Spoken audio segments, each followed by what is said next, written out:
Hello and welcome to our first episode of Wellness.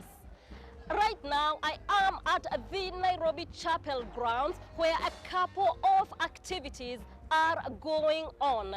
Today, we focus on a rather delicate and sensitive topic that affects the church: mental health and religiosity.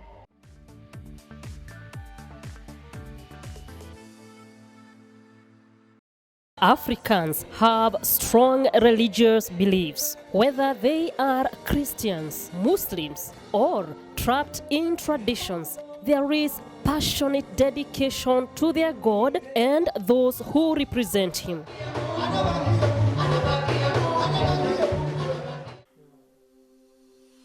Dr. Venus Chengor is a counseling psychologist with over 14 years of experience in mental health, mediation, life coaching, and aviation psychology. Get certain, an extraordinary The CEO of MindSpa is a seasoned life coach, motivational speaker, and a member of the Kenya Counseling Professional Association. Mental health is about the psychological well-being. We equate emotional well-being to the mind, because the mind is actually the hardware of the human body. Notice that if the brain dies, a human being is not able to function well. And when we shift and go into the spiritual aspect, and when I talk about spiritual aspect, we bring in religion, because there are very many religions all over the world, and all these people believe in a supernatural power. So that brings in the ability to get certain, an extraordinary power working for you. So we have the brain doing a lot, helping you, function as a human being. And then we have the one supernatural power that allows you to experience life the way you want it. We all have goals, we have desires, we have things that we look forward to. And when you intermarry the mental part of you and connect it to the supernatural, you get something going on, a very great and intense, kind of like a push, what I call the engine that drives you towards a certain space. So, and when you talk about the company MindSpa, it's about the mind, the spiritual aspect of a human being, the physical being aligned. That's the meaning behind the word MindSpa, So ideally, these three faculties intermarry one to another to enable a human being to remain stable, and become what we call holistically balanced. You can have religion outside the mental space, then it means you're just a radicalized person. You just believe in God. You get sick, you don't go to hospital. You can have the psychological saying, I can do everything. I can heal myself. I can have, once you remove the supernatural power, then we question, who created this world? Yes. Yeah. So, and then the physical aspect literally follows suit. So the mind and the religious part of you allows you to manifest, when it comes to behavior, what you believe and what runs inside your mind. Yeah. Mm-hmm. So how do people really view the religious systems, and why is it for some of them to be radicalized? Mm-hmm. Now, there's a lot that goes on, when it comes to someone finding themselves in a certain religious space. We talk about many factors. There's where you're brought up, your culture. Notice that in our African setup, we come from more of a traditional approach. Of course, we have, evolved over time, because then we found the Bible. But in the older days, people used to go and worship under trees. We had each tribe, we have like 45 or 46 tribes in Kenya, whereby each tribe has a god. And we've given this god a name. And we had rituals, there's a way we do things. Like when you go to the church, there's the way the pastor will bless you. He will speak a word from the Bible. But when we move to the African context, you have to kneel down. An elder must place their hand on top of your head. That is considered a blessing. And it actually is meant to make you feel like your life is going to be a breakthrough on its own. All right? Mm-hmm. So when you talk about religion, there's where you're placed. Your environment dictates, how you feel, how you view life. That is one factor. Mm-hmm. Number two, our experiences also do shape us. So we look at, someone who was not probably, born and raised in the African culture, but somewhere along their way, they got challenges and they met this religious leader, maybe based on where they are. And this person literally, took them through certain lessons. They loved what they saw, what manifested, probably what they experienced after starting that journey of spirituality. And they adapted to that religion, So where we find ourselves in terms of religion is basically a result of so many factors that kind of like align us to that place. Pastor Zach Lukuba of the Nairobi Chapel explains the link between religious beliefs and mental illness. It's high time that the church took mental awareness seriously, because someone who is mentally ill is not that person who is walking naked out there in the market, or someone who is pelting stones at people's cars. Because of the things that we are going through as a society and even as a community and even here in church, there are so many levels of mental illnesses, and because of the deaths, because of the frustrations, because of what else, maybe marriages failing, people tend to experience different levels of mental health. And so as a church, what we are doing here as a church is that we've actually taken it very seriously.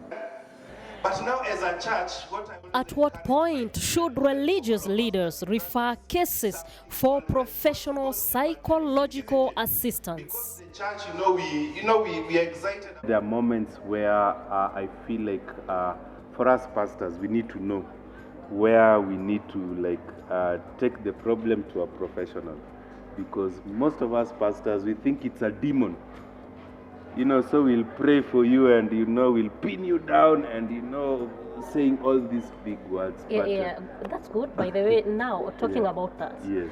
I am assuming you get quite a handful, of calls from distressed congregants. Yes. When do you really get to know that now it's time that these individuals, refer to a professional counselor? Well, yes, we get distressed calls, and we have sessions for them, because by just interacting with someone maybe once or twice, you'll know that this problem is deeply rooted, and it is only a professional who can help them beyond me as a pastor. And so other than praying with them and keeping them accountable, we have sets of counselors within our congregation, people who are trained professionals in that area. So we direct them to them. So then now they're able to work with this journey with them. And then for us is just to find out where they are at, if there's any progress, and what is becoming of their life. Desperation, the hunger for quick results, has been a catalyst for doom in the name of religion. I'll give you a good example. I feel as human beings, we really overcomplicate things. We make it too complex that we end up being overstrained. We end up losing, and because I've had people being told, come bring your property, bring everything you have to the house of God, and you end up remaining poor in pursuit of God. God is simple. Yes. He breathed, he spoke, he made this world. Tell God that Jesus, you have my back. When no one else was for me, God, you are with me. Lord, you have kept me. Lord, you have strengthened. When you want something done quickly, that's when now the prophets take advantage, because he'll tell you, give this amount of money, then you'll get a job. My sister, go get equipped, go to school, apply for jobs, and then there are processes in life. We graduate slowly. Of course, there are a few instances where God has done it miraculously, and because you are prepared for that position, maybe a miracle happened. But you can't tell me you prayed and God answered you and now you're running this multi-million business without even a business plan. It can never happen like that. And so because we want quick fixes, that is why we find ourselves, or most believers find themselves in a space where they're being conned by the so-called men of God. Yeah. Yeah.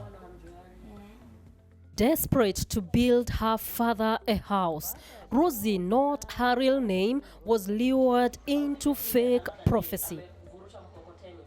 The last Sunday he started threatening me and told me, if you're not going to bring money, God will not bless you, the deliverance will not occur because there is someone who is kuna mtu anakuroga ako Mombasa. And you see, at that time I have a cousin who lives in Mombasa. Yes. And so niliamini that it is true. I have a cousin, yes, who's in Mombasa, and he is using witchcraft for me. So I was brainwashed at that time. Yes. That man brainwashed me completely. I felt, yeah, this is a true prophet, this is a true man of God. So I believed in that man totally. I even used to go to that church on Saturday. I spent for Acacia there, and on Sunday we start the normal ceremony, and then in the evening I then go back home. So when these pastors told me about the witchcraft and as a relative in Mombasa, so I came to see how it's true. And then I've been seeing so many people doing miracles there, praying, testimonies. That is when I believed and I believed. Yes. Yeah. So that is the last Sunday, he told me that if you give to the church this money, because I had shared everything I had with him, doing tithes, offerings, and he told me, if you do this, God will reward you ×2. And you should come on Sunday and you will see what God utaona vile Mungu atakufanyia. Yeah. So this is when I believed, and I gave him the 50,000 cash. The next Sunday, I did not manage to go to church. And then I went the following Sunday. So that is when I went and told him that I did not come this Sunday and that I'm here. Actually went to the front. He told me to testify everything, that God on Sunday blessed me with money. But when I asked him for the money, he said, kwa sababu kukuja Sunday, it will be impossible until you wait for another Sunday. So when I failed to go on this Sunday, he told me, because your blessing was from last Sunday, so you should wait because we did not come to church. I gave him reasons for why they did not come to church, and he said, okay, you just wait. Continue coming to church, continue testifying, your miracle is coming, the prayers and what. So many things. Yeah, I went for every month. Every Sunday, I was even going to his office on weekday, and I was even being blocked from entering there. Another day I went with a trouser. I was told that this church does not entertain trousers. So that is when I started sensing that there's something bad. I went and reported to the police station, Kasarani. I saw he has so many reports. People have reported him so much that were there. Yes. Yeah, that is when I sensed something, and actually I stopped. It affected me so much. Yes. Yeah. Affected you in what way? For one thing, when I shared with my dad, my dad became a drunkard. My dad had an accident in his leg. My dad became a drunkard up to today. After you shared the story with him? Yeah. He drinks so much. And you see, I had given him hopes that by next month I'm coming, starting the project, and then you'll be in your own house. Yes. So when I shared this story, my dad felt like, my daughter has been robbed off. So he started drinking excessively up to today. Oh, that is so sad. Yeah. It affected me too for a very long time, up to now. In what way? I feel I was robbed. Yes. In a stupid way. In a recent expose, hundreds of people, among them children, were found dead and buried in a small village in Kilifi County.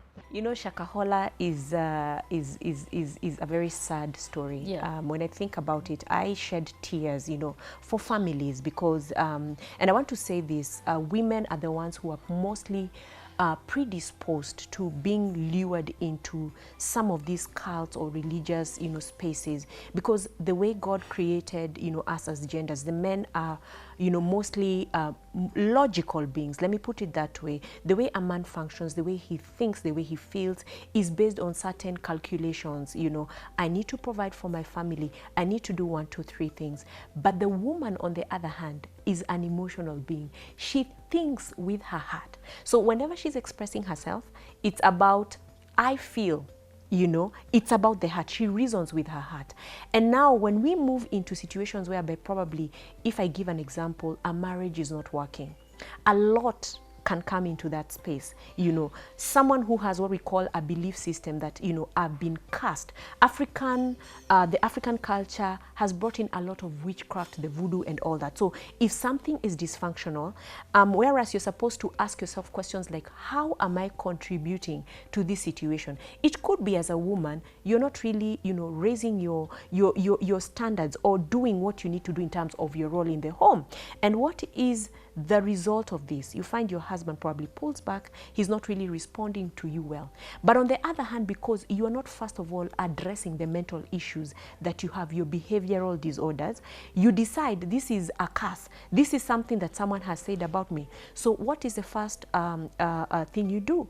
You will run to this pastor and you say, I'm coming here, I'm coming to report my husband, this and this is happening at home. And this pastor, based on also his upbringing, his reasoning, his experiences, he will tell you, oh, you need to go into a fast. In fact, there's a problem. I see a demon pursuing you.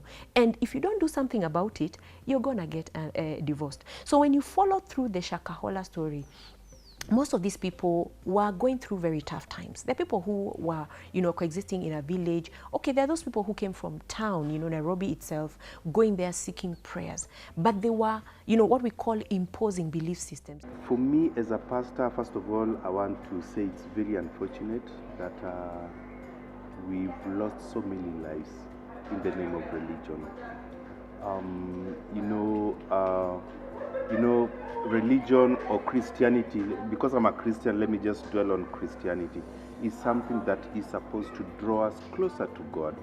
But unfortunately, there are some rogue pastors who are using it as a cash cow, so to speak, and they're misleading other people, they're misleading Christians into doing things that they're not supposed to do. And also, as believers, there's a part that we need to play. The idea of wanting more, as a believer, you want more. You want more miracles, you want more, different experiences. And in wanting more, people take advantage of us because they know what you really want. And so they tell you what you want to hear. And what I tell people, even here in this church, Nairobi Chapel Ongata Rongai, what I teach them, does it align with the scriptures? Yeah. Does it align? Because my word shouldn't be final, because I'm also a servant of God, and whoever has sent me, who is God, whatever I preach or whatever I teach his people should align with his word. And also, as a believer, when I tell you something or when a pastor teaches you something, do you have the diligence of going and confirming it in the scriptures? You don't have to go through mental illness and spiritual dilemma alone. Seek help. Thank you for watching Wellness with Wanjiru. My name is Wanjiru Thuku. Until next time, goodbye.